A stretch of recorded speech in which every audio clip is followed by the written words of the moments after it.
Hello and welcome to this video. My name is Dr. Lasker. I'm a consultant radiologist and I am back. It's been a long time since I last did a video. A few things have happened over the last few months or month really. It's been really difficult. And for those that do follow me on Twitter, I guess will probably have a bit more of an idea about what's been going on. But for those that don't worry, it's okay. I don't really feel like talking about it right now. But that during that entire time, there was a tweet that did stick out at me and it was something to do with failure. And if there's anything I would say I'm an expert at, fortunately or unfortunately, it's failure. And for those that do know me personally and those who do know me, and feel free to look into anything that I say, it's completely 100% true. I have failed a lot of things. And in this particular situation, we're going to be talking about failing exams. Now, I started my failing career back in first year medical school, and thinking about it, I probably failed more exams than I passed. And this is the interesting thing about failure is that once you get to your destination, no one really remembers all those kind of little failures that get you there. So obviously from the outside right now, I'm a consultant radiologist and people would perceive that to be successful. But underneath all that were just, honestly, I failed first year med school, like pretty much, all the way till the final bit. I had to resit that. Failed pretty much all my exams of second year med school, managed to pass the final exam of second year med school. I didn't do particularly well on my BSc, and then I ended up in fourth year, failed 2 out of the 3 exams, managed to somehow get through to final year, failed final year, repeated final year, and then it didn't stop. I went into radiology and I failed more. And I think there was a point where they said that if I failed any more exams, then they would just kick me off the training scheme, which is pretty stressful, as you can imagine. But then I managed to somehow pass by getting the pass mark on one of the particular exams. And then I got to the final FRCR exam and I failed that too, and then I had to reset that.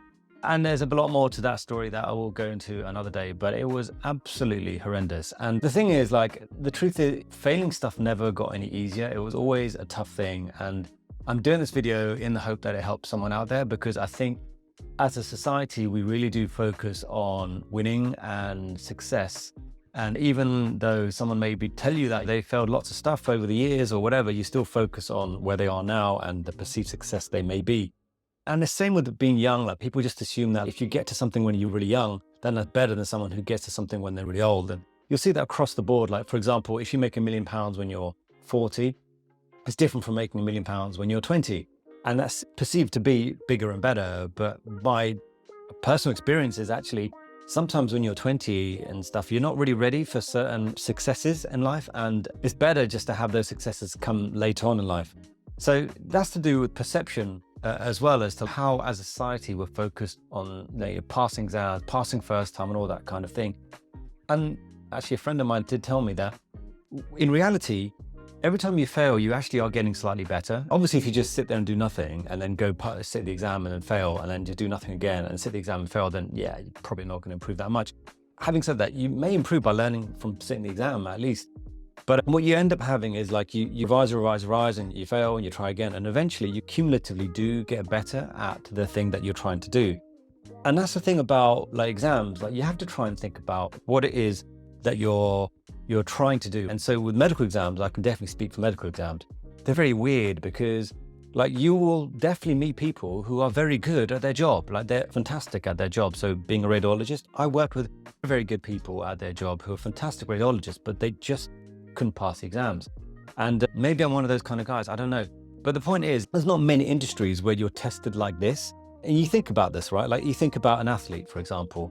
If you're a sprinter, you're allowed to sprint, even if you don't understand the aerodynamics and all that kind of stuff. And that may come with you over time, but the aerodynamics, the track, the shoes that you wear, the clothes that you wear, it's not really your problem. You'd have to think too much about that. That's someone else's problem. And so essentially what happens in medicine anyway, is that you're like an athlete and you're getting told, no, you need to know all about the clothing and the trainers and the ground and the wind speed and all the rest of it before you're even allowed to sprint in the first place. And unless you can do those things, then you can't sprint, even though those things have got very little to do with the actual sprint.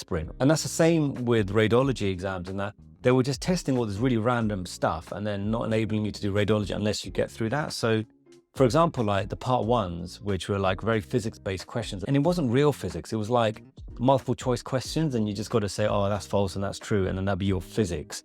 And it was as if you didn't pass that physics, then you can't be a radiologist. But then actually a lot of radiology is to do with just like perception and looking at pictures and recognizing patterns and taking that from your own experience, that pattern recognition forwards to be a diagnosis and management. None of that was being tested in the exams. And you'll see that across the board with anesthetists and all that kind of stuff. And the things that give value in medicine is to do with like research papers and lecturing and going to big conferences and stuff like that.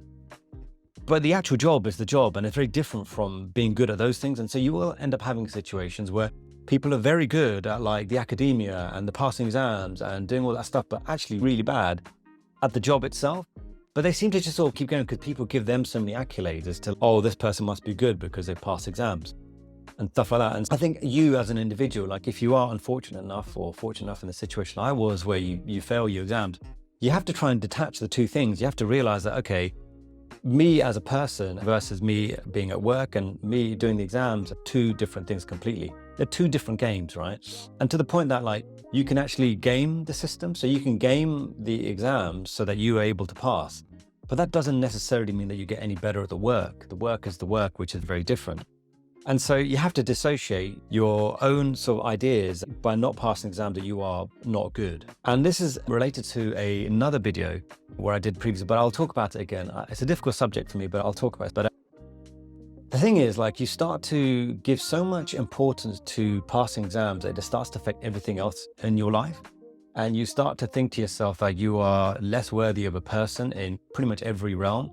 And I remember that every time that I felt as though I didn't just fail myself, I felt everyone around me. Like I failed my TPD, my education supervisors, my family, my parents, and all that kind of stuff. And it all becomes this horrendous ball of just horrible emotion. And you just feel sick of yourself. And you just feel like, I just want to get away from myself. I just hate myself so much. And I think the time that it really hit home was when I failed my FRCR 2B exams. And for those that heard this, feel free to skip. And my wife started crying and I felt really bad. Like I thought, here's someone that I was meant to be trying to make happy. And I've gone and made them unhappy by failing my exams again. And now they're crying. And then my in-laws and my parents were calling up trying to find out what happened and I'd failed. And they felt a bit disappointed and I felt as I disappointed them. And I was feeling really sad and I went upstairs to contemplate and pray. And my daughter was very young, like 1 or something. And she came into the room and I just felt terrible. Like I thought, you deserve a better dad than me. And I'm really sorry that you're stuck with me. And I gave her a hug and I said, I'm really sorry, kid. I failed you at my exams. I'm trying to make a better life for us and all that kind of stuff. And she just giggled away. And I thought, what's wrong with this kid? And in your head, I know she's less than 1. But I just felt like, can you not even feel the emotion that I've got here right now? Then I actually realized that, actually, no, she's the one that's right. Like, no matter what happens, I've got constants in my life. And the constant in my life is that I am her dad and I will always be her dad. And it doesn't matter whether I pass or fail or any of those things, I'm still her dad. And that's when I started to realize that it's very important to have constants. So I started to notice that when I failed, it was very important for me to try and understand that my constants in life is that I am a human being. I feel like I'm a good person and I am a father and a husband and a brother and a son and all those things. And those things don't change based on those exams. They've got very little to do with it. And as soon as that kind of pressure started to come off, I started to feel a little bit better about the situation that I felt myself to be in. Now, when you originally fail, and it was really bad when I used to do it because they used to give these long lists, right, on the internet. They release a list and you'd have to refresh the screen and then you'd get the PDF and you look at it and you type in your name and whether your name is there. And if your name's not on the list, then you failed. And it was horrible because people are nosy and then your colleagues are checking whether you passed or not. And there was one point where I remember walking into the staff room and one of my colleagues came up to me and said, oh, mate, I'm really sorry about what's happened. And I thought, wow, oh God, results today, isn't it? And then I realized that she's talking about me failing. And even worse than that was a time when we decided to go on holiday, my wife and I, and we were going to land on the day of results. And so we landed in Turkey and she decided to log in. And that's the thing, like, she didn't even need to log in. She just had to go to the website, refresh the screen and see whether I'd passed. And then it turned out by the time that we'd landed and on the plane as we were getting off, we found out that I'd failed my exams again. And it was just, the first 24 hours was just absolutely horrible. I just felt horrible, like I'd ruined the holiday and all this kind of stuff. And it took me a long time to understand there are other things that are more important than these exams. And being a family, being a friend and all that kind of stuff is actually more important. And one point, I remember during my repeated failures, a consultant sat me down and said, when was the last time you chilled? Like, when was the last time you saw your family, your friends and stuff like that? And I was like, you know what? I've been studying to try and pass exams for almost 5 years. And so I never really feel like I'm chilling, like I'm always working and I'm always thinking about work. And she was like, listen, your family is a fuel for you to be able to carry on with everything. And if you start to cut them out, then you're going to find it very difficult to keep getting through. And that actually turns out to be true in life, that there will be periods of time when you get really busy, but you just have to also give yourself enough time for the things that you care about. And there are people that love you and care about you, regardless of your academia and your achievements. They're actually more important, and you have to give them time. And that gives you the fuel to be able to keep going forward. And so that was one of the things that I realized, that, yeah, like that horrible feeling of failing hits you. And then you feel like you failed everyone, and then you just want to get away from yourself. And I found genuinely that either going out for a meal with your spouse, partner, or friends that evening, even if it just means you talk about it, then fine, do it. And particularly useful for me at the time, I used to be quite into the Avengers stuff. I used to just watch an Avengers movie or one of the Marvel films and just forget about it. And that was quite nice. And then I fell asleep, and the next morning you wake up and you remember what happened. Like, you failed and all those things, all the emotion starts to come back at you. And this is the thing, like you start to feel as though, okay, I'm gonna have to explain to this person, I've talked to this person, all that kind of stuff. And then you realize after a while that, in reality, like no one really cares as much about this as you do. Like even your trainers and all the rest of it, yeah, they're gonna be a bit like, oh, what happened and all that kind of stuff. But they're still gonna go back to their own lives. They're still gonna go back to their own family and do their own work and private work and all the rest of it. And you're actually a very small part of their day, like very small, and you don't really affect very much of their day at all. And then at some point, I remember I had very difficult trainers. They weren't very nice, in truth. And I think one of them were like, do you even want to do this? Maybe you're not even good at this. And that starts to play on your mind, because now you're being told that, having failed your exams, that maybe you're not good and you should think about doing something else.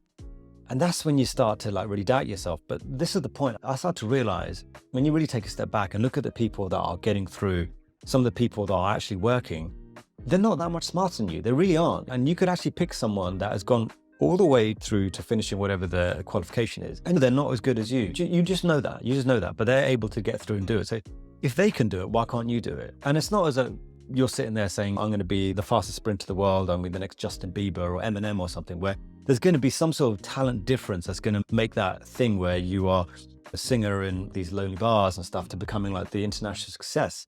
You have to understand that there is going to be a situation where you have to believe that being a human being is more important than anything. Like, you being a human being and understand that you are a human being means that you should be able to get through this with the right guidance and the right thoughts and the genuine idea that you believe in yourself. And maybe one of the things that would be the keys to my success and to my path to millions, or whatever you want to say, is that I never ever give up on myself. And that is very important to understand. That yes, of course, there are some things you have to give up when it's clearly not, like things are just going against you and you've got to reassess what you're doing. And that is a whole different conversation, which I may do a video on. But the key thing is to never give up on yourself, because as soon as you give up on yourself, then everyone else has the win. And you're the one that loses when you give up on yourself, because everyone else will carry on with their lives and the rest of it. And you're going to be the one that's left behind because you stop believing in yourself. So it's very important to really believe that as a human being, you can achieve what other human beings who are not particularly talented in any particular way, that you can do the same thing as they can do. There's no reason you can't do it, right? Now, obviously, like I said, if you're a basketball player and you've got someone who's 6 foot and stuff, and there's going to be a physical advantage there. But when you're talking about medicine and this kind of thing, where you're not really looking for like the top 1% of someone to become like the next superstar, you're talking about just your average person being able to pass something at some point with the right guidance and the mind frame and the right preparation. And those are the key things. I really want you to understand that you are more than the exams that you may have failed, okay? Failure is rubbish. I get it. It's rubbish and it feels horrible and you feel sick of yourself. You don't want to talk to anyone and all the rest of it. But you have to believe that you will get through this. You will get through this. And the thing about like time and stuff, it just continues to go. Life is life and a lot of things happen in life. For example, for me, between the ages of 25 and 35, I guess, a lot of life happened. Like I met someone, I got married, I had in-laws, my sister got married, she had in-laws, I had a kid, and my father got very sick and all those things. So much life happens. So there is a big difference between being productive in those situations versus being productive when you're at school and university and all that kind of stuff, when in truth, you don't really have much going on. So anyway, with that, I am going to stop this video because it's been a bit rambly, and I think that there will be plenty more videos where I'll go into more about like things I learned from failure and that kind of thing. But I will finish this one with a little phrase. The good thing about bad things is that they end. And the bad thing about good things is that they also end. And with that comes the end of this video. Isn't that great? No, seriously though, good luck. Believe in yourself. Feel free to reach out if you want to. I do have a website, imranlasker.com. I'll do my best to reply. And I genuinely want you to know that failure isn't that big a deal. It really isn't. And I think they should probably rephrase failure as another stepping stone to eventual success. All right, till next time. Bye.